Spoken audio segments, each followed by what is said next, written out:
Olá, queridos amigos do canal Rosângela, serva do Senhor. Graças a Deus por iniciarmos mais uma semana na santa paz do nosso Deus, desfrutando uma convivência ainda neste planeta que ainda seja razoável. Nós sabemos que estamos caminhando para o clímax do grande conflito entre Jesus Cristo e Satanás. Muito em breve, esse mundo estará realmente no apogeu dessa grande crise mundial, que vai desencadear os últimos anos para a volta de Jesus. E esta semana, nós temos um tema muito relevante, muito propício para os nossos dias: esperança indestrutível. Vamos orar para realmente rogarmos a Deus sabedoria do alto, para que nós possamos cada dia realmente solidificar a nossa esperança na volta de Jesus e, sobretudo, na pessoa do nosso maravilhoso Salvador Jesus Cristo. Oremos. Bendito e poderoso Pai maravilhoso, em nome de Jesus, Paizinho de amor, derrama sobre nós a unção do Espírito Santo, a fim de que possamos ter sabedoria do alto para estudar as Santas Escrituras por meio da lição da Escola Sabatina. Que o Teu Espírito Santo seja o nosso professor, abra nossa mente e possa nos conduzir a toda a verdade e possa nos convencer do pecado, da justiça e do juízo. E o Espírito Santo possa nos mostrar a breve volta de Jesus, o tempo que nós estamos vivendo, para realmente o limiar, a brevidade de vermos Jesus voltar nas nuvens dos céus. Abençoa este canal, cada pessoa inscrita neste canal, cada família representada por esses inscritos, e que eles todos sejam abençoados por Ti e salvos para o Teu reino. Nós te oramos e te agradecemos, em nome do Pai, do Filho e do Espírito Santo. Amém. Queridos, nós vivemos num mundo em que a esperança tem assim tido um conceito muito abstrato, em que a esperança tem sido recorrente, esse tema da esperança. Muitos meios de comunicação, muitas instituições, quer sejam públicas ou privadas, religiosas ou não, têm discutido esse tema, a esperança. Mas nós sabemos que a esperança é uma pessoa e a esperança é Jesus Cristo. E o articulista da lição, ou seja, o autor da lição, traz esse tema mostrando que a esperança deve ser indestrutível, ou seja, que nós não devemos permitir que a nossa esperança seja destruída por qualquer ventos e sombras de doutrinas. Que a nossa esperança não seja o quê? Diminuída, ou seja, obscurecida em nossa mente, em meio às circunstâncias que nós estamos vivendo nesse presente século, nesse presente momento da humanidade. Vejamos aqui o verso para memorizar, que se encontra aqui em Romanos, no capítulo 5, e o versículo 5 de Romanos, que diz: Ora, a esperança não confunde, porque o amor de Deus é derramado em nosso coração pelo Espírito Santo que nos é outorgado. Ou seja, o que nós temos que compreender aqui? Que a esperança, ela é o quê? Nós não devemos nos confundir com a certeza da esperança em Deus. Por quê? Porque o amor de Deus é derramado em nosso coração cotidianamente, diariamente, a cada momento. Pelo quê? Pelo poder do Espírito Santo de Deus. Nós precisamos hoje, mais do que o profeta Elias precisou, do Espírito Santo.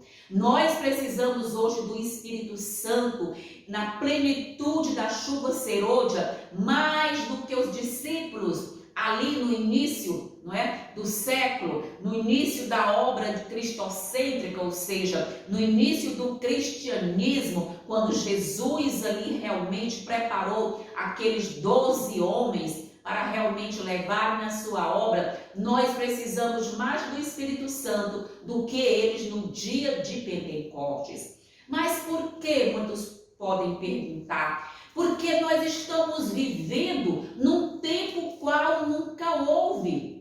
Se nós vamos aqui para o livro do profeta Daniel, nós vamos justamente compreender isso. Nós estamos no limiar desses dias aqui, desses dias super difíceis, que aqui nós temos a compreensão de entender. Daniel, no capítulo 12, vai dizer uma das promessas para os nossos dias. E Ellen White corrobora que é nossa missão estudar o livro do profeta Daniel, sobretudo o capítulo 12 do profeta Daniel, aqui desse livro, que é justamente aqui nós temos um arcabouço teológico, um arcabouço teórico e um arcabouço escatológico que diz respeito aos últimos dias, aos dias em que nós estamos vivendo. E aqui nós vamos entender por que estudar o tempo do fim, por que estudar esse capítulo 12 de Daniel. Diz o seguinte: nesse tempo se levantará Miguel, o grande príncipe, e o defensor dos seus filhos, os filhos do teu povo, e haverá um tempo de angústia, qual nunca houve, desde que houve nação até aquele tempo. Mas naquele tempo, aqui vem a nossa esperança, será salvo o teu povo, todo aquele que for achado inscrito no livro. Amém? Aqui tem a nossa certeza da nossa esperança, que Deus está cuidando de nós. Deus vai permitir todas as calamidades que precisam acontecer nesse planeta. Deus vai permitir a mortandade, a violência. Deus vai permitir que os 4 anjos soltem os ventos logo mais. Para quê? Para que realmente os acontecimentos finais realmente tenham o quê? Tenham o seu cumprimento e as pessoas possam despertar para aceitar Jesus como seu Salvador pessoal. E esta lição desta semana, ela é assim excelente, porque ela vai realmente falar dessa esperança que nós devemos ter cada dia nas Santas Escrituras, conhecendo aqui a palavra de Deus, o amor de Deus derramado sobre cada um de nós.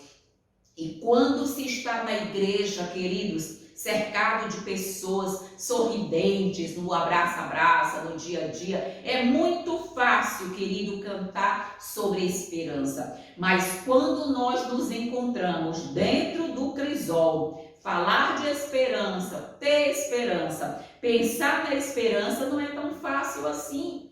Claro que nós sabemos disso. Quando nós estamos em meio às dificuldades, a morte de um parente, uma enfermidade, uma depressão, um problema de saúde mais sério, nós entendemos o quanto é difícil pensar e ter ânimo. Por isso é que é necessário termos o quê? Essa nossa esperança firmada na rocha que é Jesus Cristo. Porque senão a nossa esperança será o quê? Destruída. Destruída por quê? Pelos problemas do dia a dia, pelas dificuldades que assolam o nosso planeta, pelo medo, não é isso? Pela questão da ansiedade, que hoje as pessoas estão assim tão focadas, não é, no dia a dia. Queridos, nós não temos que temer o nosso futuro. E tem um texto de Ellen White que é muito relevante para esse momento, muito propício, quando ela diz: nós não temos nada a temer agora no presente século e no futuro, a menos que nos esqueçamos de como Deus vem conduzindo o seu povo ao longo dos séculos. Deus sempre está no comando, Deus está no controle de tudo, mas o mais importante é que nós possamos permitir que Ele esteja no controle da nossa vida, no controle da minha vida. Eu preciso pedir para Jesus: Senhor Jesus, eu coloco o controle da minha vida em tuas mãos. E o Senhor Jesus terá o bom grado de realmente assumir quando você libera o volante da sua vida para que ele possa realmente nos conduzir. Nem sempre entendemos Deus e muitas vezes ele parece fazer coisas imprevisíveis. Às vezes as pessoas acham que Deus faz coisas imprevisíveis. Claro que não, queridos. Deus é um Deus onipotente, é um Deus onipresente e é um Deus onisciente. E na onisciência de Deus, ele conhece todas as coisas são conhecidas de Deus, relativas à minha vida, desde o momento da minha concepção, no útero da minha mãe, até o último dia que eu estarei nesse planeta. Ele sabe todas as coisas a meu respeito, ele sabe todas as coisas a seu respeito, a respeito de nossas famílias, dos nossos filhos, dos nossos netos, dos nossos sobrinhos, da nossa parentela, enfim, de todos os que estão nesse planeta. Deus conhece o início e conhece o fim. Mas aqui tem um detalhe relevante que nós precisamos destacar. A onisciência de Deus não é causativa, ou seja, não é porque Deus conhece o fim desde o princípio que ele vai proporcionar que as coisas aconteçam. Não!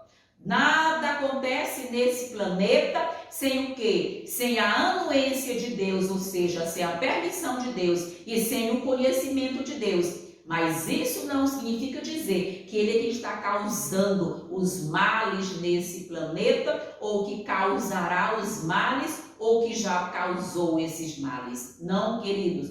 Deus não é um Deus de coisas imprevisíveis. Contudo, isso não significa que ele não esteja o quê? Que ele esteja contra nós, mas que simplesmente o quê? Não temos a compreensão de todo o cenário. Esta lição desta semana, ela vai justamente mostrar o quê? Todo o cenário que está envolvido no grande conflito. E louvado seja Deus, porque Deus já nos mandou essa carta de amor, as santas escrituras, que é a sua palavra, e o espírito de profecia, que é uma luz menor que nos conduz para o entendimento dessa luz maior. Lembrando mais uma vez você, que nós estamos em plena semana para a assinatura da lição da Escola Sabatina. Esta lição, o tema geral é o quê? Provados pelo fogo. Deus está nos permitindo provar-nos pelo fogo. E esse tema ele é relevante. Lembrando a você que a minha lição, ela traz comentários da profetisa Ellen White. Tem um maravilhoso apêndice aqui, com vários textos do Espírito de Profecia. E isso robustece a minha fé, a nossa fé. Se existe um momento, se já existiu um momento na história da humanidade em que nós devamos estudar a palavra de Deus, o Espírito de Profecia, esse momento é agora. É tempo de estarmos estudando. Aqui na parte de domingo tem o quadro mais amplo, ou seja, é o que nós estamos assim já justamente aqui iniciando com você, ou seja, nós temos que entender o contexto. Qual é o contexto maior que envolve, não é, o grande conflito entre Cristo e seus anjos e Satanás e seus anjos? Nós sabemos que a grande controvérsia, né, queridos, que começou no céu, no coração de Lúcifer, aquele que era o anjo de luz, fomentou em seu coração, ou seja, desenvolveu em seu coração o mal. E nós um dia iremos entender lá no céu como que tudo isso aconteceu. E aí nós vamos ver aqui o que Abacuque enfrentou. Queridos, quando nós vamos ler aqui o livro de Abacuque, nós vamos entender que Abacuque estava muito oprimido, ele estava muito angustiado, porque ele via a situação de Israel. Ele entendia que o rei do norte e o rei do sul estavam reduzidos o que à guerra. Ele sabia que o povo de Israel estava o quê? Estava lá no exílio. E cada dia as circunstâncias daquelas pessoas era o que? Era choro, era tristeza, era angústia, era lágrimas, depressão, enfermidades mentais. Queridos, nós vamos entender que o contexto ali era o que? Era uma de destruição. Destruição. Eles estavam em meio a discórdias, em meio a injustiças. Não é? E o profeta estava o quê? O profeta questionava Deus. Senhor, o Senhor não está vendo a situação de Israel?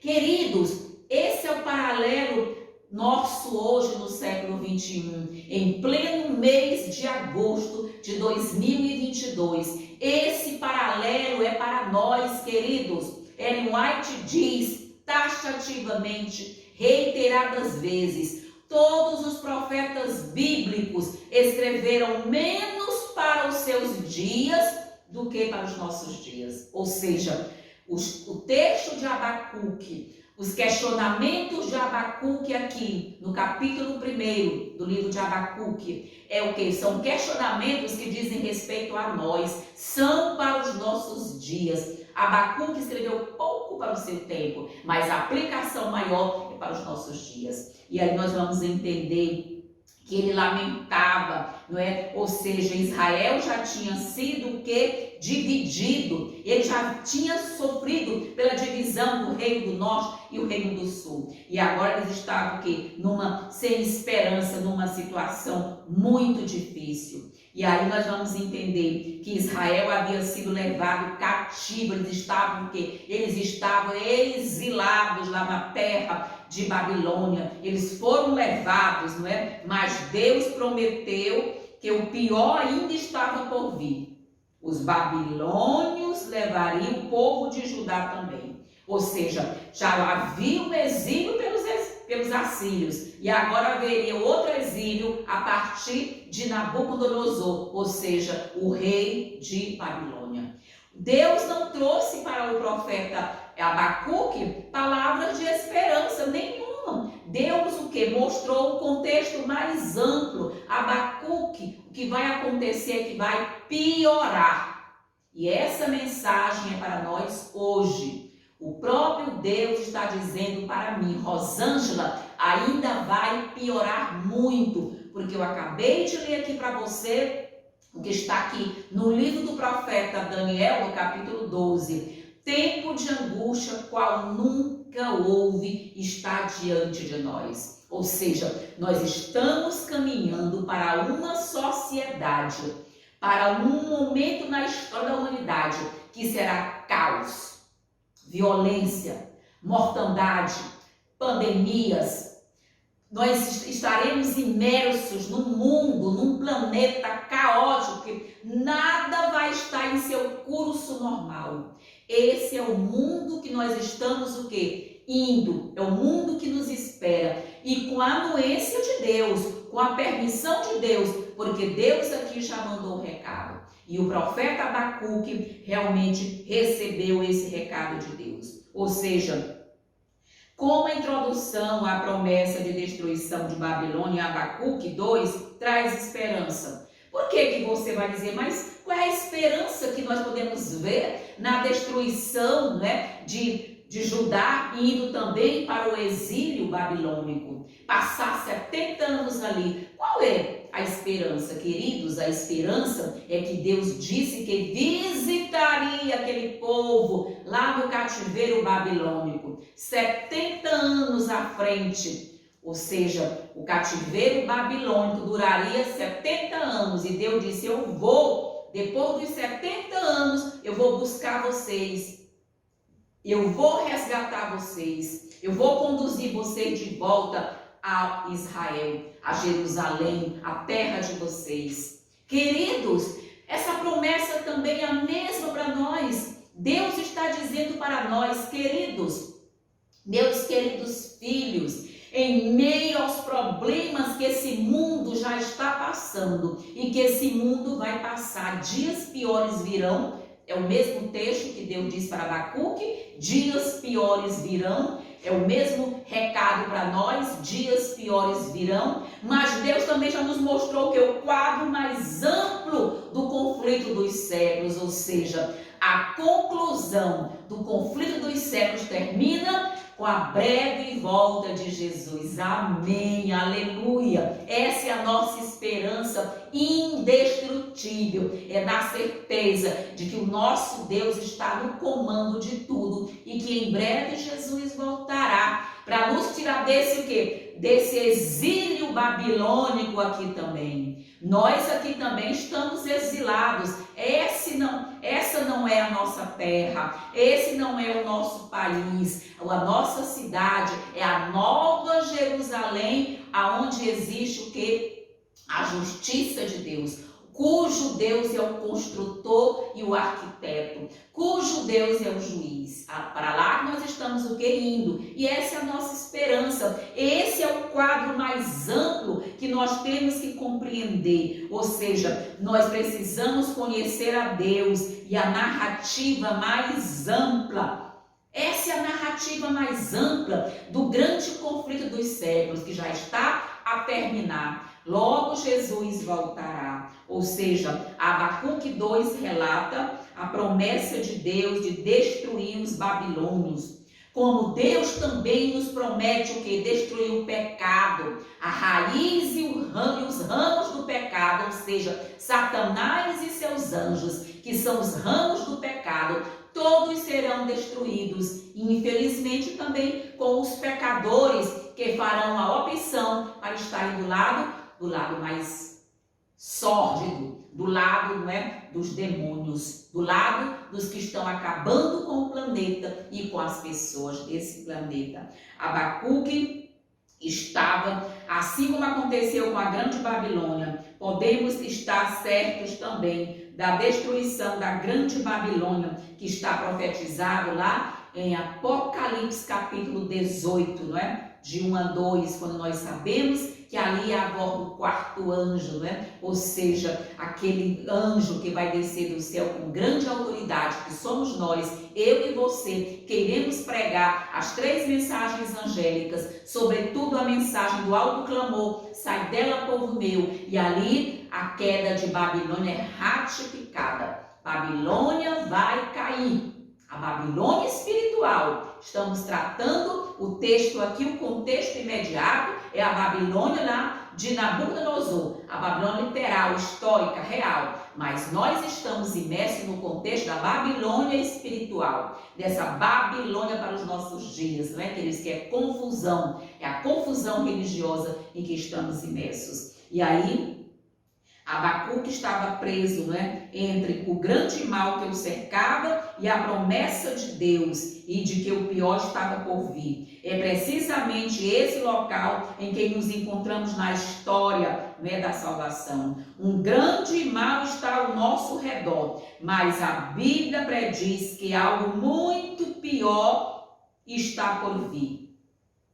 A chave para a sobrevivência de Abacuque foi que ele pôde ver o cenário completo. Por isso, no capítulo 3 de Abacuque, ele fez uma oração incrível de louvor pelo que Deus faria no futuro. É o mesmo nosso comportamento. Nós temos que louvar, engrandecer a Deus, porque nós estamos nas mãos de Deus. Nós já sabemos, no final da nossa história, Deus não nos deixou aqui a perecer sozinhos, a erro, não. Deus está no controle da história. Vejamos aqui o que Ellen White comenta, uma coisa maravilhosa, quero compartilhar com você aqui no apêndice da lição, que tem aqui falando de Ellen White. Ela vai dizer: ao sobrevierem as provações, lembrem-se de que elas são enviadas para o nosso bem. Ao virem provações e tribulações, saibam que são enviadas para que vocês possam receber do Senhor, não é? Do Senhor da glória, uma renovada força e aumentada o quê? A nossa humildade. Aumentar de maneira que Ele possa o quê? Que Ele possa seguramente abençoar e suster cada um de nós. De maneira com que com a nossa fé, com a esperança, nós possamos ficar todos estamos firmes nas promessas de Deus. Todas os crisóis que Deus permite em minha vida, que Deus permite em nossa vida, é para o nosso crescimento, é para o nosso desenvolvimento espiritual. É desígnio do Senhor que seu povo seja feliz. Claro, queridos, será que Deus quer ver um filho dele doente, amargando dores, com câncer, com outros tipos de enfermidades? Claro que não. Deus nos criou para sermos felizes, mas infelizmente estamos imersos o quê? Em meio às consequências do pecado.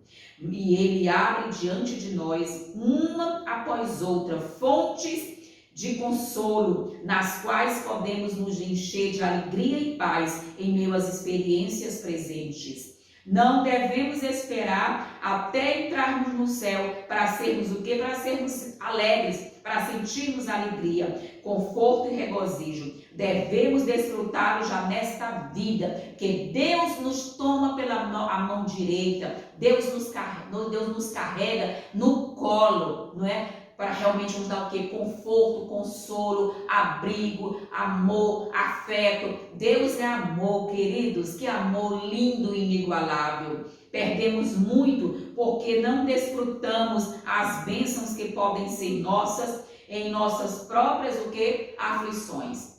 Nesses dias já é realmente algo que relevante estarmos na presença de Deus.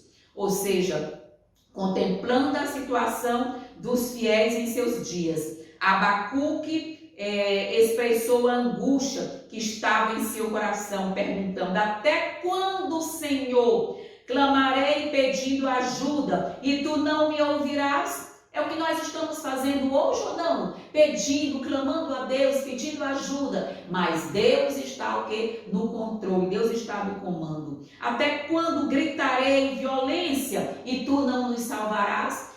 As mesmas questionamentos de Abacuque são os nossos mesmos questionamentos hoje. E nós estamos aqui. E Deus respondeu ao clamor de seus filhos leais. Deus, por intermédio de seu porta-voz, ou seja, ele revelou sua determinação de levar a correção à nação, né, que eu tinha desprezado, para sentir aos deuses dos gentios. Enquanto alguns ainda estivessem se perguntando com relação ao futuro, ele moldaria o que? De maneira miraculosa os planos das nações dominantes na terra, levando Babilônia à supremacia. Os príncipes de Judá e os mais distintos dentre o povo seriam levados cativos para a Babilônia. As cidades e os vilarejos da Judéia e os campos cultivados seriam devastados. Nada seria poupado. Queridos, por que Deus age assim? Por que Deus permite? Porque Deus sabe que nós, às vezes, só aprendemos, só crescemos quando Ele permite que nós passemos por esses crisóis. Como o povo de Israel passou por vários momentos, não bastou os vários exílios, e o povo de Israel ainda foi o encarregado de matar Jesus Cristo, né? Eles fizeram toda aquela maldade com o Messias. Ainda hoje eles esperam o suposto Messias. Houve uma rejeição total, apesar de serem os depositários da palavra de Deus. Eles tinham tudo para ser realmente o povo escolhido e detentor da salvação. Queridos, que isso sirva de lição para nós hoje no século 21. Nós quem? Nós, adventistas do sétimo dia, que também somos hoje no século 21 os depositários da verdade presente para os últimos dias. E muitas vezes estamos o quê? Estamos longe dessa verdade. Estamos desafeitos a essa verdade. E vamos compreender o quê? Confiantes de que mesmo nesse terrível juízo, o propósito de Deus para seu povo seria de alguma forma cumprido. Abacuque se rendeu em submissão a Jeová, à vontade de Jeová. Não és tu, desde a eternidade, ó Senhor, meu Deus, o meu santo? Olha que coisa linda que Abacuque exclama. Então sua fé viu além das perspectivas desoladoras do imediato futuro e o que? Descansando nas preciosas promessas de Deus, não é, que revelaram o amor de Deus aos seus confiantes filhos. O profeta Abacuque acrescentou: não morreremos, amém, aleluia. Com essa declaração de fé, ele depois sua causa, bem como o de cada crente israelita, nas mãos do Deus compassivo. É o que deve acontecer conosco hoje, apesar das circunstâncias, apesar do quadro caótico que está diante de nós e que ainda vai piorar muito. Nós temos que depor a nossa esperança nas mãos de Deus, a nossa confiança nas mãos de Deus. A fé que fortaleceu Abacuque e todos os santos e justos naqueles dias de grande provação é a mesma que vai suster o povo de Deus hoje. Amém. Nas horas mais escuras, sob as mais difíceis circunstâncias, o crente cristão pode se apoiar na fonte de toda luz e poder. Dia a dia, pela fé em Deus, sua esperança e ânimo podem ser o quê? Renovados. O justo viverá pela fé. Glória a Deus. Nós não temos que desanimar. Nós temos que robustecer a nossa esperança, a nossa confiança em Deus. Aqui na parte de segunda-feira diz: quem nosso Pai é? Será que nós sabemos realmente quem é o nosso Pai? Quem é o nosso Pai? Devemos conhecer mais a Deus, devemos conhecer Deus dia a dia, na nossa intimidade, no nosso relacionamento com Ele. Devemos confiar em Deus dia a dia, colocar a nossa vida em suas mãos e descansar que Deus está no comando da nossa história. Aqui tem um pensamento que o autor vai dizer aqui, não é? Você tem perguntado a Deus o que Ele fará? Esse Chambers, ele nunca vai dizer. Esse autor está um pouco equivocado. Queridos, tudo já foi dito. Tudo já foi dito. Todas as profecias bíblicas, desde o Éden até Apocalipse, foram todas reveladas por Deus. Claro que Deus, às vezes, não revela os mínimos detalhes de algumas situações pessoais, de algumas situações particulares nossas, mas Deus está no comando e Ele tem sempre revelado. É importante o que? Nós sabemos que Deus, Ele tem o que? Ele está fazendo tudo, orando o que? Deus tem feito para nós o que? Confiarmos inteiramente nele. Deus já mostrou tudo o que vai acontecer. Amós 3:7. Quero que você leia esse texto para a sua meditação, para o seu crescimento. Amós 3:7 diz: certamente o Senhor Deus não fará nada sem revelar, não é, a sua vontade aos seus santos, os profetas. Deus já revelou tudo o que Ele tinha que revelar. O único segredo que ainda paira nas mãos de Deus é o dia e a hora da volta de Jesus. Mas até mesmo esse dia e essa hora que parece um segredo de Deus, Ele já tem revelado aos seus filhos, Ele já está revelando, Ele tem mostrado, porque Ellen White tem textos que diz que, e as Santas Escrituras também corroboram que esse planeta não passaria de 6.000 anos de pecado. E nós estamos nos aproximando do ano 2027, que é o marco histórico, é o marco literal para completar os 6.000 anos de pecado.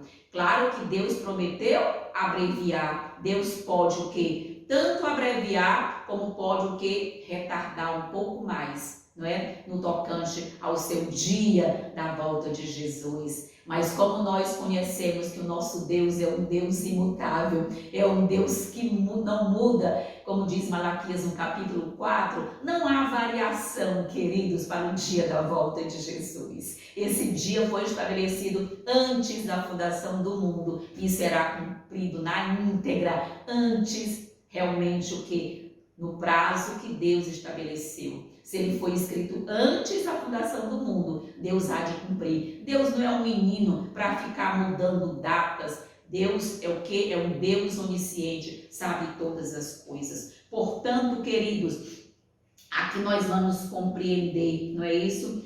O livro de Jó começa com grandes perguntas. Nós sabemos, queridos, que na sua angústia, Jó fez algumas perguntas para Deus. Não é? Ele começou questionando Deus, reclamando de Deus, se colocando assim como fosse um grande entendido, um grande estudioso, um grande sábio. Mas Deus fez a Jó 71 perguntas. Todas essas perguntas de muita complexidade, Jó ficou de queixo caído diante das perguntas que Deus fez a ele. Uma dessas perguntas foi, por acaso, onde estava tu quando eu criei os fundamentos da terra?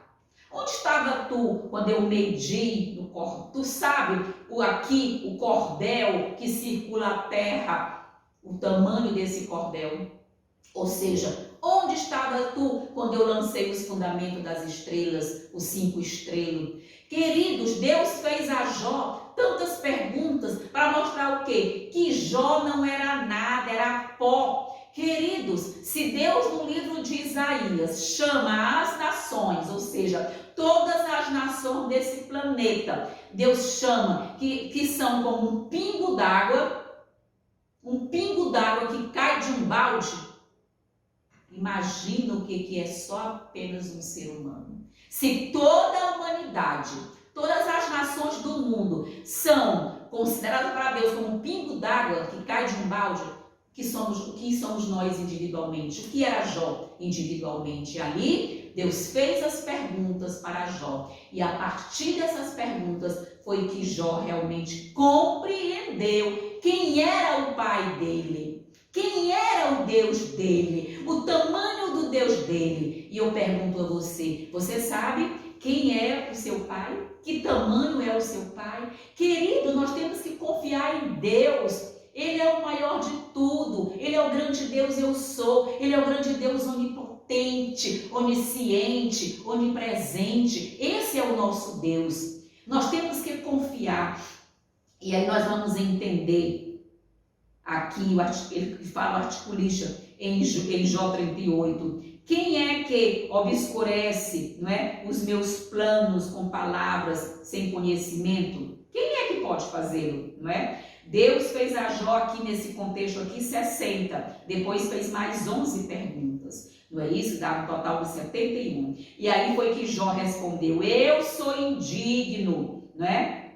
Que te responderei eu? Ele não sabia o que responder. É como uma criança que ainda não sabe nem falar, vai conversar com o pai, com a mãe, dialogar. Não existe simetria de pensamento. Não existe nenhuma correspondência linguística para que esse diálogo aconteça. Sobretudo, correspondência cognitiva, ou seja, no conhecimento, no intelecto, na racionalidade humana. Queridos, em nome de Jesus, vamos perceber.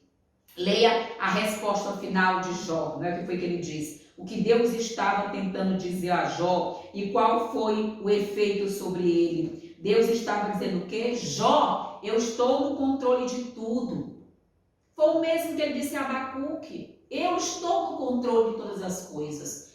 Hoje eu vejo muitos, não é? Muitos maus homens, muitos maus cientistas e pensadores e ateus e ateias. Ah, cadê o Deus? Criou esse planeta, olha como é que está o caos nesse planeta. Tudo coloca a culpa em Deus. Deus ainda é culpado de tudo. E Deus só quer uma coisa, salvar a humanidade, conduzir a humanidade para outra terra, para outra esfera, para outra instância, a instância celestial, para o novo céu e nova terra, nos quais verdadeiramente habita a justiça. Mas o que? As pessoas não querem e ainda ficam culpando Deus. E aí Jó entendeu que Deus estava no controle de tudo. Jó compreendeu, queridos, a grandeza, ou seja, a superioridade de Deus, não é? E ele se arrependeu, porque ele não tinha como fomentar ou seja, argumentar com Deus, discutir com Deus. Ele não tinha conteúdo para isso, ele não tinha intelecto para isso, nem raciocínio, nem nós também temos. Quem é o homem para que dele te lembres?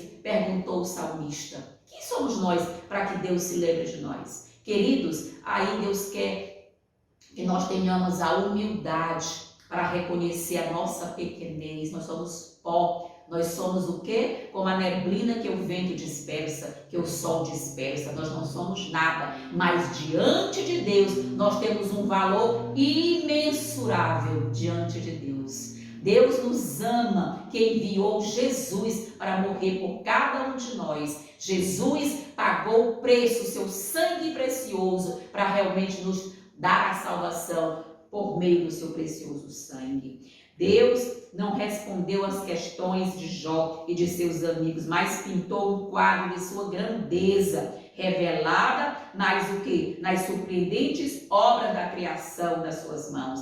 Depois Jó não precisou de nenhuma resposta. A necessidade de explicações foi obscurecida pela magnificência divina, pela grandiosidade de Deus. Ou seja, em sua história há esses paradoxos. Esperança e encorajamento podem brotar da consciência de que sabemos bem pouco sobre Deus muitas vezes, mas instintivamente tentamos encontrar conforto buscando saber tudo e por isso ficamos desanimados quando não temos as respostas. Mas às vezes Deus ressalta nossa ignorância para que possamos perceber que a esperança humana só encontra segurança em um ser muito maior, em um Deus maior. Nós não temos compreensão, a nossa limitação cognitiva, a nossa limitação da nossa fala, não é? A nossa limitação racional é incapaz, não é? Nós somos incapazes de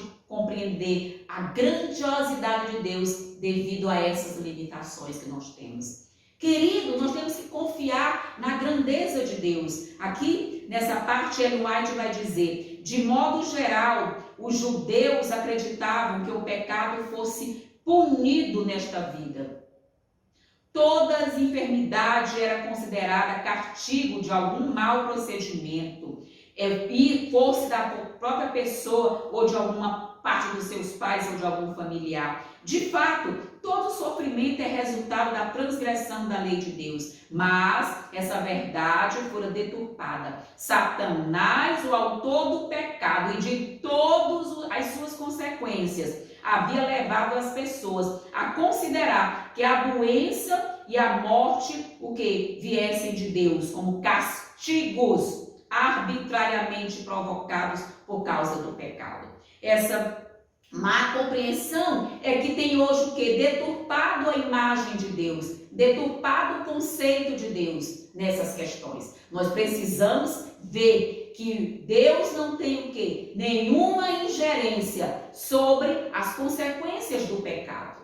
Não foi Deus que ocasionou o pecado, não foi Deus quem trouxe o pecado à tona. Essa obra é do inimigo e, portanto, essas prerrogativas são dele, da maldade, das doenças, das enfermidades. O fato de Deus permitir é outra questão, não é? Ou seja, Deus permite porque ele sabe que essas questões, embora más, conduzem as pessoas a mudanças, a um desenvolvimento do caráter. Deus só quer em nossa vida é santificação em nossa vida e mudar cada dia o nosso caráter, transformando a nossa vida na natureza santa de Jesus Cristo através do poder do Espírito Santo em nossa vida e a influência do Espírito Santo.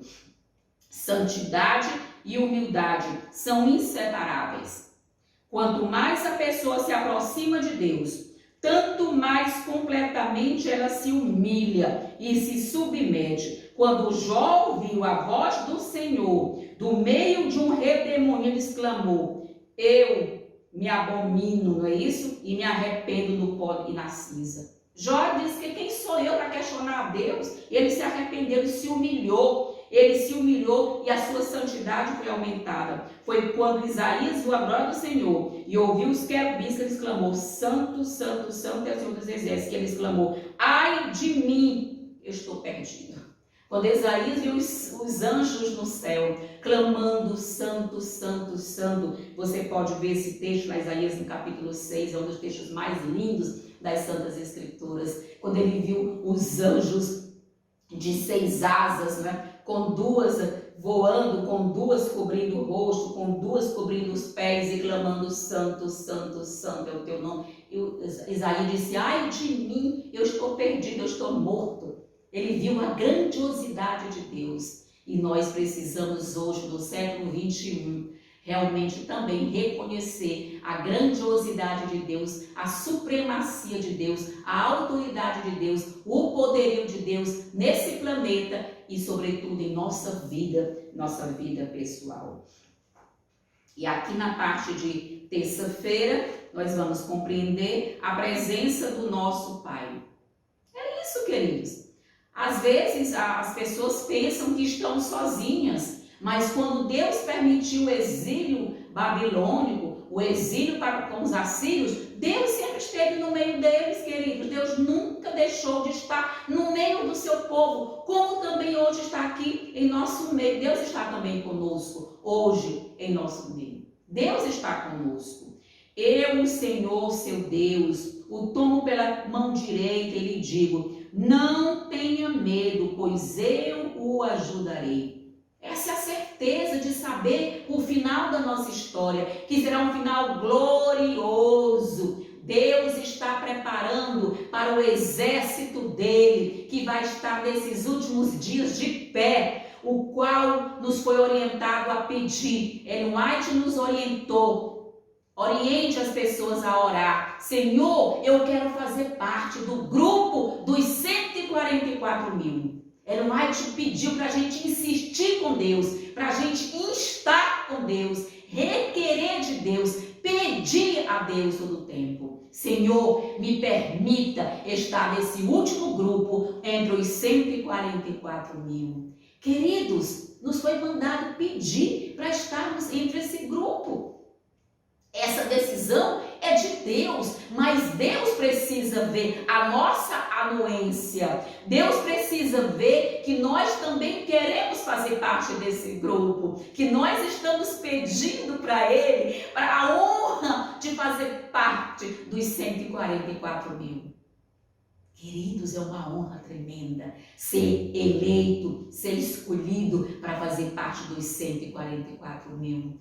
Primeiro, que serão os que mais sofrerão em toda a história. Passarão pelo tempo de angústia, qual nunca houve. Mas, no entanto, também serão os mais honrados, tanto no planeta Terra, como lá nas cortes celestiais. Os 144 mil acompanharão Jesus para onde quer que Jesus vá. Jesus vai visitar os outros mundos que nunca caíram e vai levar os 144 mil como as primícias da sua obra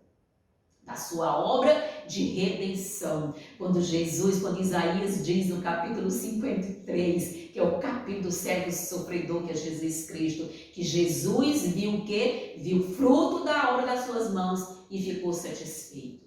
Queridos, o Senhor Deus está conosco, a presença de nosso Pai. Ele diz, não tenha medo. Nós não precisamos ter medo, porque nós já sabemos o final dessa história, que nesse combate final nós seremos mais que vencedores pelo poder de Jesus Cristo em nossa vida. Jesus vai morar em nós. Jesus vai estar morando 100% dentro de nós. As pessoas vão ver Jesus Cristo em nossas pessoas, em nossa vida. Amém, aleluia. Alguém disse, quando Deus parece distante, quem é que se afastou? Queridos, toda vez que você pensa que você está sozinho, foi você que se afastou de Deus. Não, Deus se afastou de você. Deus nunca se afasta de nós. Nunca. Nunca se afastou, nunca se afasta e nunca se afastará. Deus sempre está conosco, ao nosso lado. Deus diz, eu, Senhor, seu Deus, te tomo pela mão direita e te digo, não temas, pois que eu te ajudarei. Amém. Deus nunca se afasta de nós. Somos nós que, pela transgressão da lei de Deus, que é o pecado, pela nossa maneira de pensar, agir, pecar, é que nos afastamos da presença de Deus.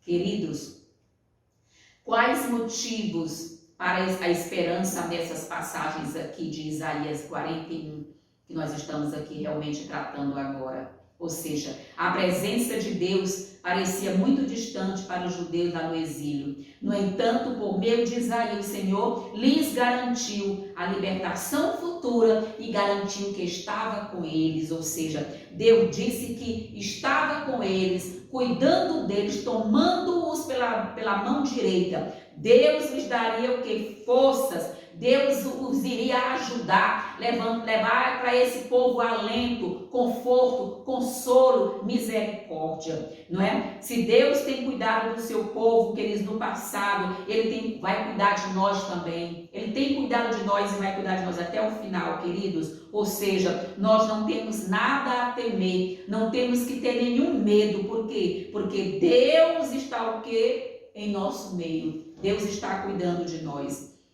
Uma das imagens mais poderosas nesses versos encontra-se em Isaías 41, 13, que foi esse que nós lemos. Eu te tomo pela mão direita e te ajudarei, eu te sustento com a minha destra fiel. O Deus soberano do universo disse que seu povo não precisava temer, pois era ele quem o tomava pela mão direita. Uma coisa inimaginável, ou seja, imaginar como Deus tem conduzido os eventos na terra a partir de um grande trono, não é? Que está a anos-luz de distância de nós. A outra coisa é nós compreendermos que ele está o quê? Que ele é totalmente o quê? É perceber que ele está pertinho de nós, o suficiente para segurar em nossa mão direita, para segurar o seu amado povo, para cuidar do seu amado povo. Queridos, essa é a certeza que nós precisamos ter. É a certeza de que Deus está no controle, no comando de toda a nossa existência. Quando estamos ocupados, pode ser difícil lembrar que Deus está tão perto de nós. Mas quando nos lembramos de que Ele é Emanuel, quem é Emanuel? Deus conosco, queridos. Isso faz parte do que faz uma grande diferença, saber que é Emanuel, é Deus conosco. Ou seja, nós vamos compreender aqui, ela vai comentar algo interessante, Ellen White, não é? Ou seja, muitos têm ideias confusas quanto ao que constitui a sua fé e vivem completamente abaixo de seus privilégios. Confundem sentimento e fé e estão continuamente aflitos e perplexos, pois Satanás tira toda vantagem de sua ignorância e de sua o quê? Inexperiência. Satanás coloca peso mental, depressão, saúde mental comprometida, ansiedade. Satanás coloca enfermidade, as pessoas ficam distantes de Deus e sofrem mais porque estão distantes de Deus. Queridos, nós temos que ser alegres com o Senhor, porque Deus está no controle de todas as coisas, principalmente no controle da minha vida, se você assim permitir, se eu assim permitir. Todos os dias, diga para Jesus, Senhor Jesus, assume o controle da minha vida. Senhor Jesus, assume a minha vida, a minha existência. Eu entrego em tuas santas mãos a minha existência.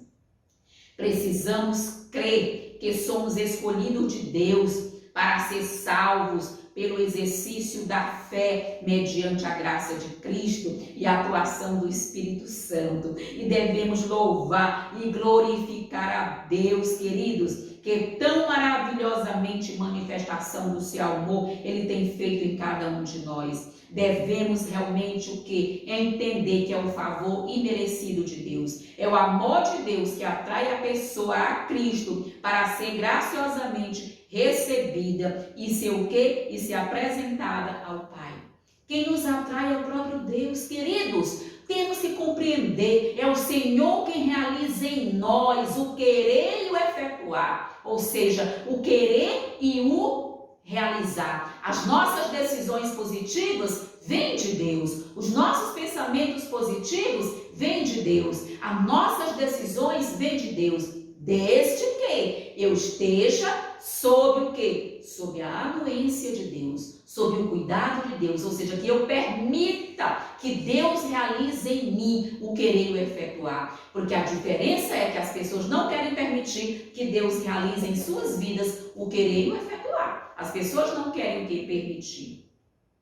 Deus coloca seu amor no povo dele, ou seja, esse é o povo a quem Deus redimiu, a preço do próprio sangue, e uma vez que os que pertencem a esse povo, não é, correspondem à atração de Cristo mediante a soberana misericórdia de Deus, eles são eleitos para ser salvos como seus filhos obedientes. Deus que atrai, Deus está atraindo, vinde a mim, eu quero salvar vocês. Manifesta-se neles a abundante graça de Deus, o amor com que os amava. Todo aquele que se humilhar como uma criancinha que receber a palavra de Deus e a ela obedecer com a simplicidade de uma criança, estará entre os eleitos de Deus. Amém. A salvação é tão simples. É um processo tão simplista da salvação, mas as pessoas colocam tanta complexidade no processo da salvação porque querem abrir mão da ajuda de Deus. Mas se eu permito que Deus opere em mim, a salvação se torna muito simplificada. Ela não traz essa complexidade toda.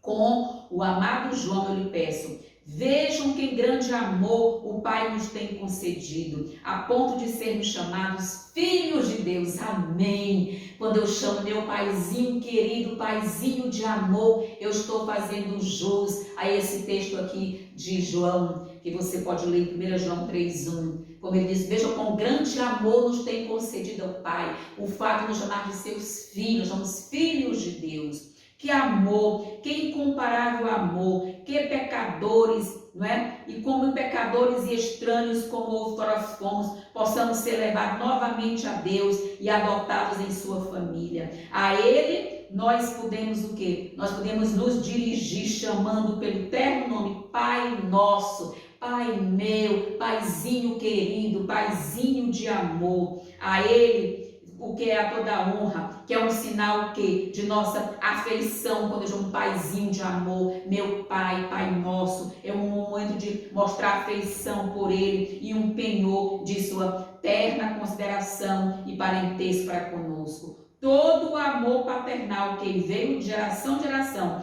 por meio do coração humano, toda a fonte de ternura de geração, a ternura que se abriu na alma do homem, não passam de tênue riacho em comparação com o ilimitado oceano, quando postos ao lado do infinito e inesgotável amor de Deus. Amém.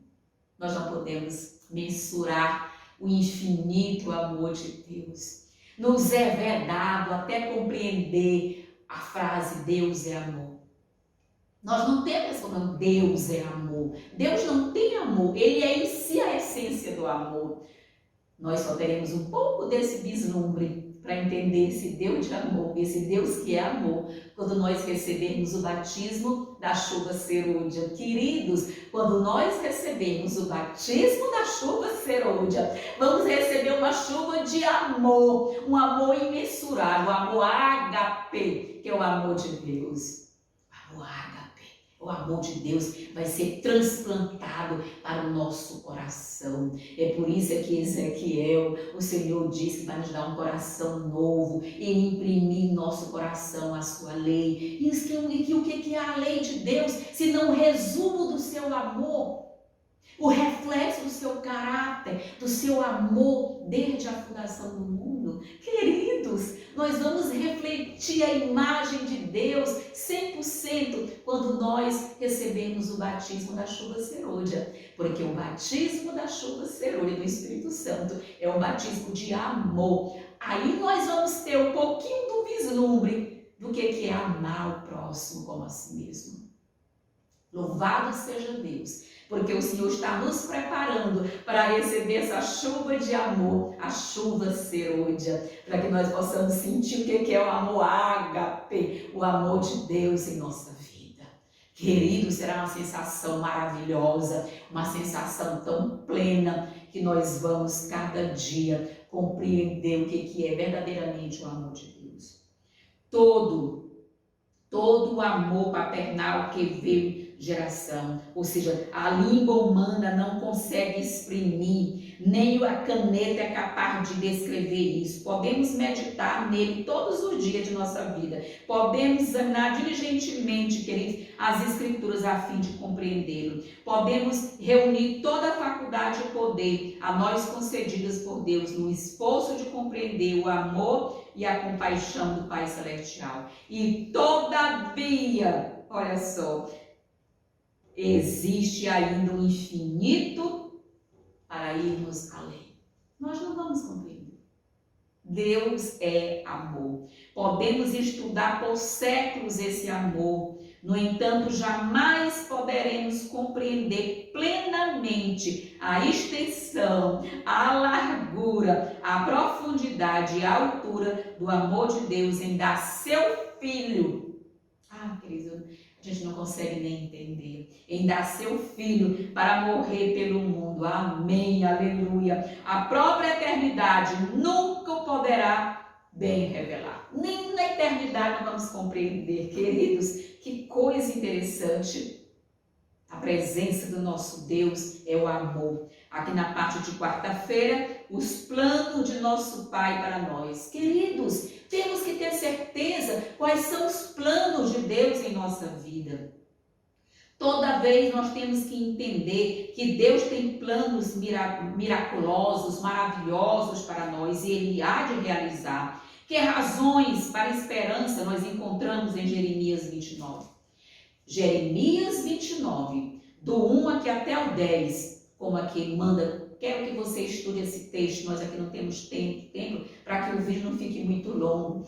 Queridos, mas lá Deus disse, né? Eu é que sei que planos eu tenho a teu respeito, amém? Pensamentos de paz, pensamentos de bem. Queridos, Deus disse ali para aquele povo que estava no cativeiro. Deus disse, eu vou trazer vocês do cativeiro de volta para Jerusalém. Eu vou dar a vocês leite e mel. Eu vou o quê? Eu vou resgatar a terra de vocês. Nós vamos construir novamente a terra, Jerusalém. Queridos, em nome de Jesus.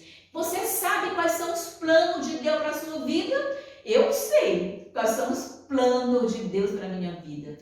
Deus me levantou dos bancos da igreja, onde eu estava sentada, onde eu estava obsoleta, onde eu estava inoperante. Deus me levantou mais recentemente no ano 2000, de 2000 para cá, ou seja, cerca de 22 anos. Como Deus tem trabalhado na minha vida. Eu tenho visto assim grandiosamente o poder de Deus em minha vida, transformando cada dia a minha vida, a minha maneira de ser, pensar e agir. Eu já disse para vocês e vou dizer mais uma vez, eu estou nessa igreja desde 1965, quando eu tinha apenas 5 anos de idade. De lá para cá, caindo e levantando, mas Deus, ou seja, Deus tem nos últimos 22 anos firmado os nossos pés na rocha que é Jesus Cristo. Esse é o plano de Deus para a minha vida, é ter estudado no mundo secular. Eu estudei, fiz mestrado, fiz doutorado, e ali no meio daquelas pessoas eu levei sempre a mensagem, a Bíblia Sagrada, os livros da igreja. Eu sempre preguei e estou aqui sendo preparada para no momento do tempo do fim pregar ainda mais para essas pessoas. Esse pequeno canal é o quê? É um pequeno veículo que Deus tem usado para levar essa mensagem às pessoas. Mensagem de salvação, sai dela, povo meu, e eu estarei sempre disposta, colocando minha vida nas mãos de Deus. Senhor, eis-me aqui, quais são teus planos para a minha vida? Eu tenho sempre inquirido a Deus, perguntado para Deus, Senhor, quais são teus planos para a minha vida? Aonde eu vou, pergunto. Quem são as pessoas aqui, Senhor, que o Senhor quer que eu abençoe para o teu reino, que o Senhor quer que eu convide para o teu reino. Queridos, e aqui nós vamos encontrar, Deus atua em meio a dificuldades, Deus trabalha em meio aos problemas. Deus diz, eu é que sei que planos eu tenho a vosso respeito, ó Israel. Eu vou trazer de você de volta do exílio. Vão passar 70 anos aí, mas eu vou trazer você de volta. Queridos, você acha que foi fácil para o profeta Daniel ir para esse exílio ainda menino, se ali castrado, se tornar um eunuco, ele e seus 4 amigos? Daniel e seus 3 amigos, os 4 no total, Daniel, Misael, Ananias e Azarias.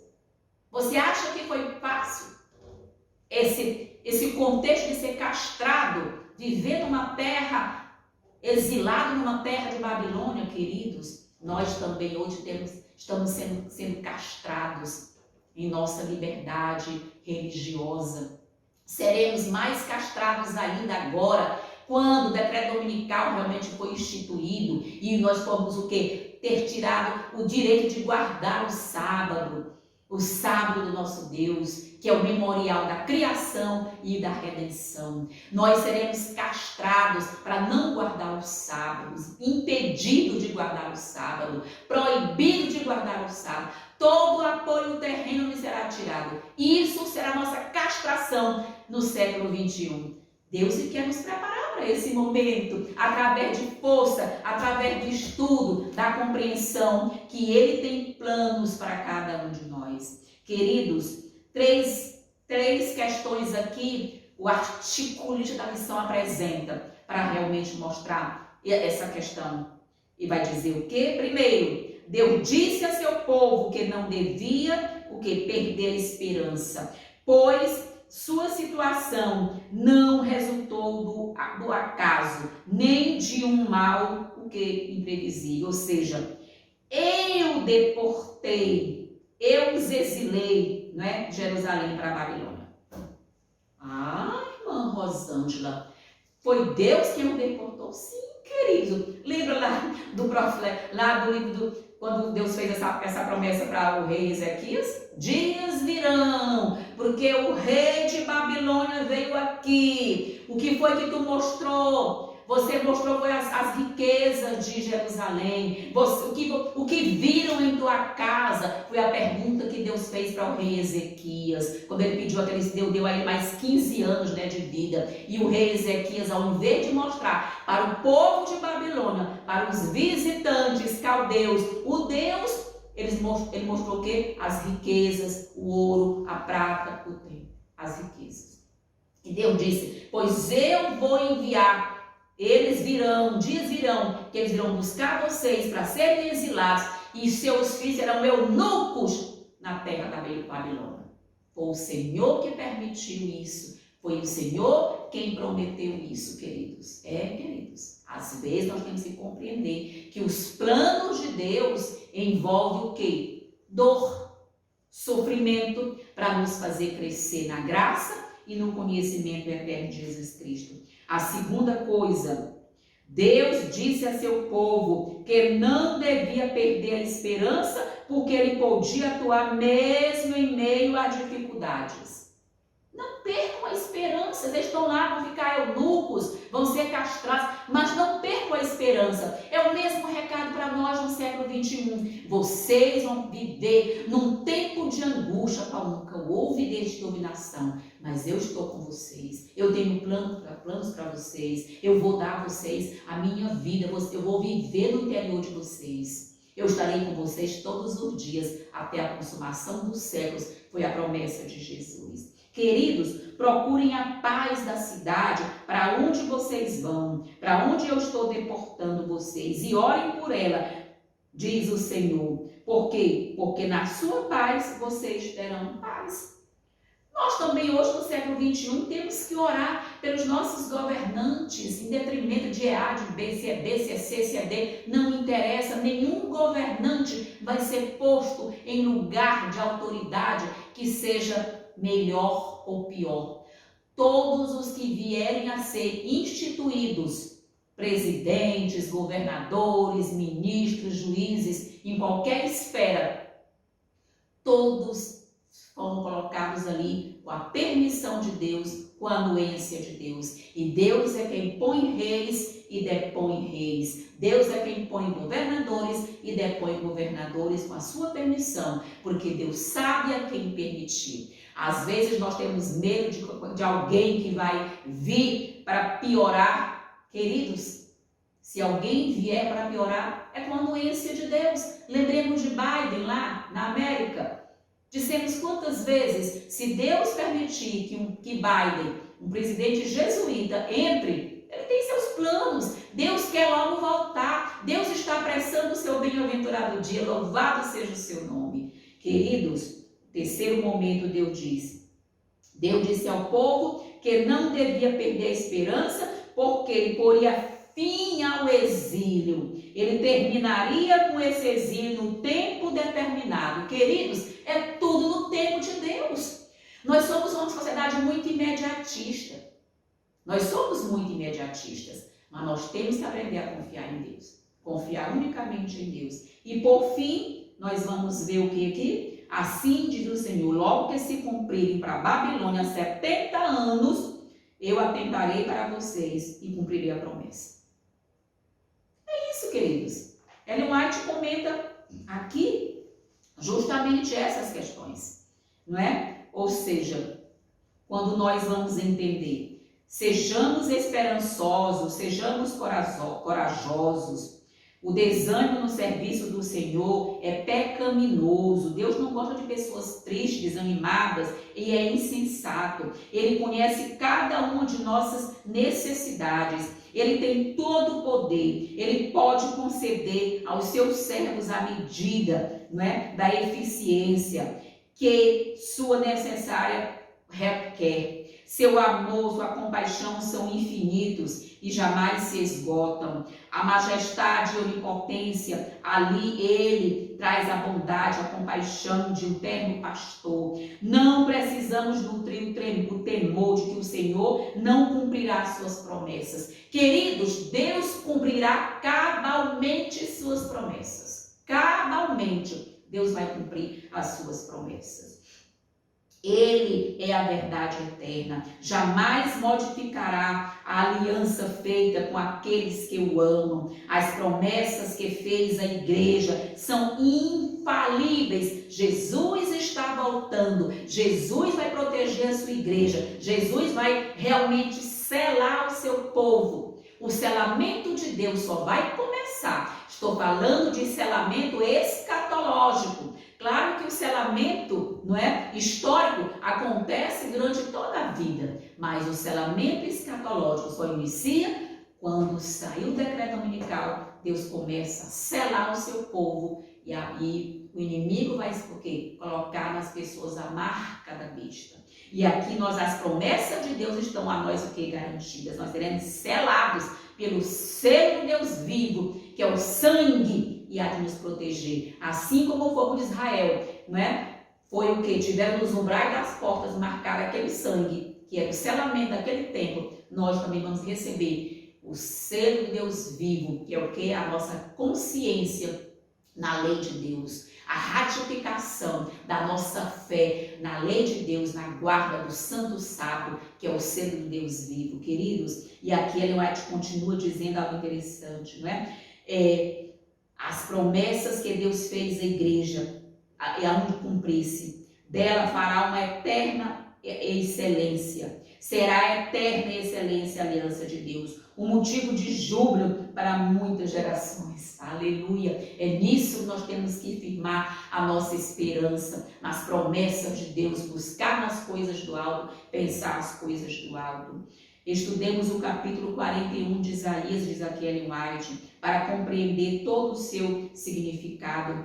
Quem escolheu a Cristo aliou-se a um poder que nenhuma combinação de sabedoria nem força humana podem vencer. Não tema, porque eu estou com você. Não fique com medo, porque eu sou o seu Deus. Eu lhe dou força, sim, eu te ajudo, diz o Senhor. Eu te seguro com a minha mão direita, com a minha destra fiel, porque eu, Senhor, seu Deus, o tomo pela mão direita. E não tenha medo, pois eu te ajudarei. Ou seja, é o próprio Deus, é a fonte de toda misericórdia. Seu amor é compassivo e clemente. Ele não nos trata como nós merecemos. Aleluia por isso. Não questiona se somos dignos do seu amor, mas derrama sobre nós as riquezas desse amor, a fim de tornar-nos dignos. Amém, queridos? Concluindo aqui na parte de quinta-feira,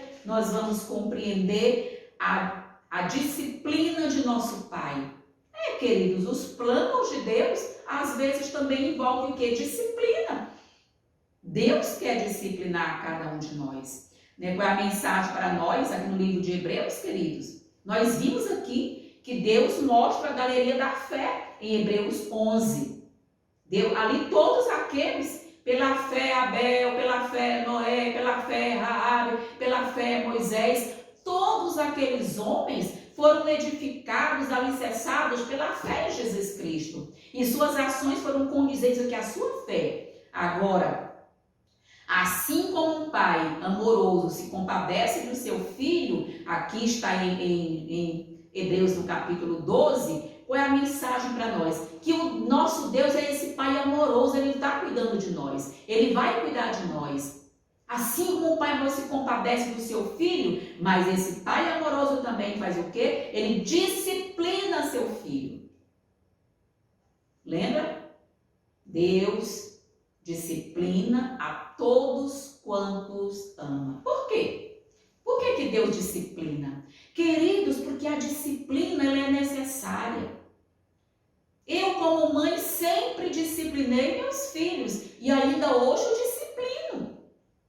Eles estão todos maior de idade. O mais novo vai fazer 40 anos. Mas eu ainda hoje disciplino, como também disciplino os meus netos. A disciplina é o que? Ela é redentiva. Ela é promissora, a disciplina. Ela é positiva. Por quê? Porque Deus quer o quê? Deus quer instruir. Disciplina aqui é sinônimo de instrução. De quê? De correção, de desenvolvimento, de transformação e, sobretudo, de santificação. A disciplina de Deus só tem um objetivo, qual é? A nossa santificação, sem a qual ninguém verá a Deus. Deus quer transformar cada dia o nosso caráter. Nós precisamos ser transformados à imagem santa de Jesus Cristo. Receber dentro de nós a natureza santa de Jesus Cristo. Sermos transformados dia a dia.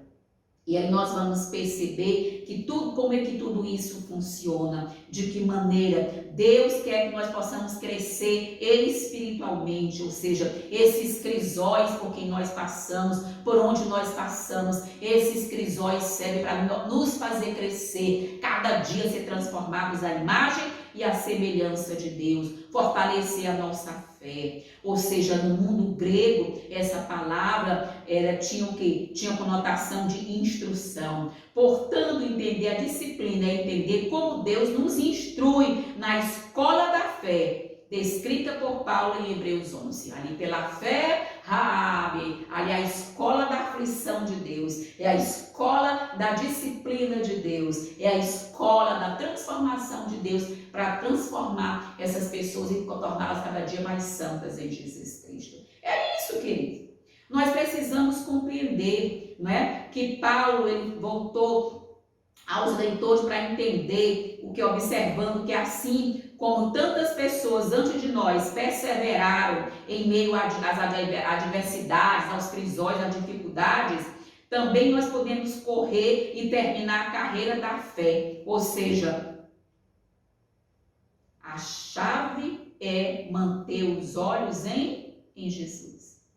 Amém. Olhando firmemente para Jesus, o autor e o consumador da nossa fé. texto, queridos. Esse é o paradigma, esse é o modelo, olhando firmemente para Jesus, o autor e o consumador da nossa fé. Nós precisamos compreender isso, como Jesus realmente está em Hebreus 12 e o versículo 2. Queridos, Ellen White fala que algo tão bonito nessa questão aqui, quando ela apresenta, nós entendemos aqui na parte de quinta-feira, olha o que ela vai comentar. Há uma lição para nós nessa experiência de Paulo, pois ele revela a maneira de que Deus agir, como Deus age. O Senhor pode tirar a vitória daquilo que para nós pode parecer frustração e derrota. Deus pode transformar o mal em bem, o mal em bênção. Corremos o perigo de nos esquecermos de Deus e olhar para as coisas que se veem, em vez de contemplar pelos olhos da fé as coisas que não se veem. Buscar as coisas do alto, falar das coisas do alto, pensar nas coisas do alto. Buscar o que se não vê, pensar no que não estamos vendo, que é a gloriosa vinda de Cristo e suas promessas. Quando ocorre uma adversidade ou calamidade, estamos prontos a acusar a Deus de negligência ou crueldade. Se lhe parece adequado eliminar nossa utilidade em algum sentido, nós nos entristecemos, nós ficamos negando, as bênçãos de Deus, nós queremos eliminar a nossa utilidade.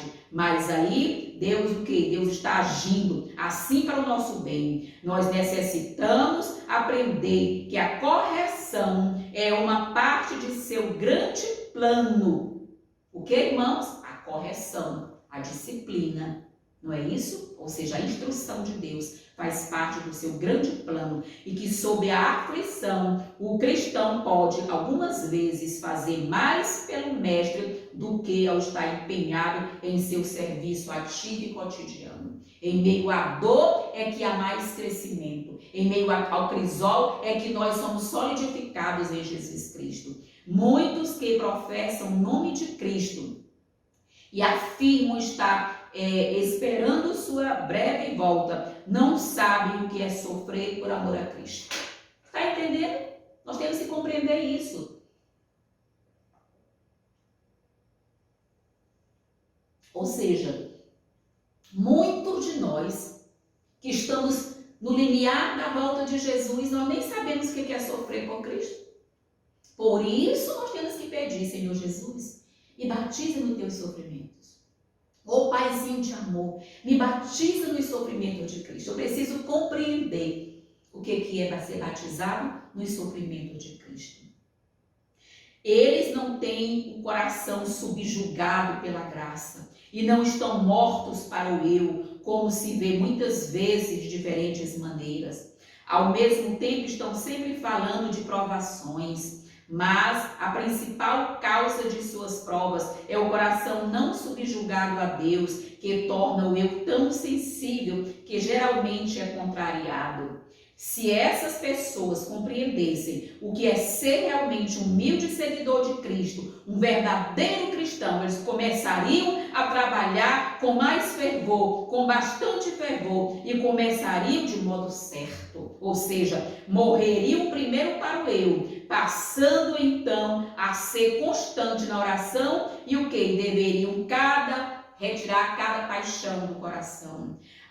Abandonariam a confiança e a suficiência em si mesmos. Irmãos, vamos seguir o manso e humilde Jesus Cristo, nosso modelo. Mantenham Jesus em mente sempre, pois Ele é o nosso exemplo e vocês devem caminhar em seus passos. Olhem para Jesus. Cada dia, nós temos que olhar cada dia para Jesus.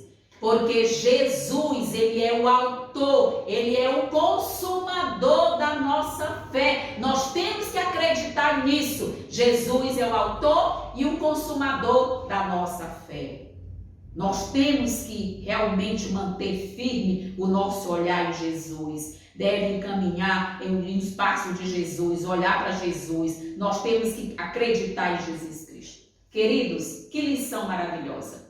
Que Deus possa realmente nos abençoar, cada um de nós, enchendo do seu Espírito Santo cada dia, que nós possamos permitir que Jesus possa morar em nossa vida cada dia. Mais uma vez eu peço, agradeço você, porque vocês têm se inscrito em nosso canal, que você possa compartilhar esse vídeo, deixar seu comentário, deixar o seu like para ajudar o canal. Eu já disse e repito, eu não tenho esse canal para ganhar dinheiro, eu não preciso, graças a Deus, Deus já me capacitou, né, para eu ter realmente a renda que Ele realmente desejou me proporcionar. Esse canal é para pregar o Evangelho, portanto compartilhe, que as pessoas possam ajudar esse canal a crescer, para que as pessoas possam aceitar Jesus como seu Salvador pessoal. E naquele dia, eu e você possamos ter o quê? Um pouco dessas estrelas que estarão no céu por meio desse canal. Quando você compartilha para alguém, quando você convida alguém para assistir, você está trabalhando para Deus. Você está enviando, e essas estrelas Deus sabe como vai distribuir para cada um de nós. Louvado seja Deus, que nós possamos estar firmes na rocha, que a nossa esperança seja indestrutível, sempre firmes e fortes no Senhor Jesus Cristo. Amém, amém, amém.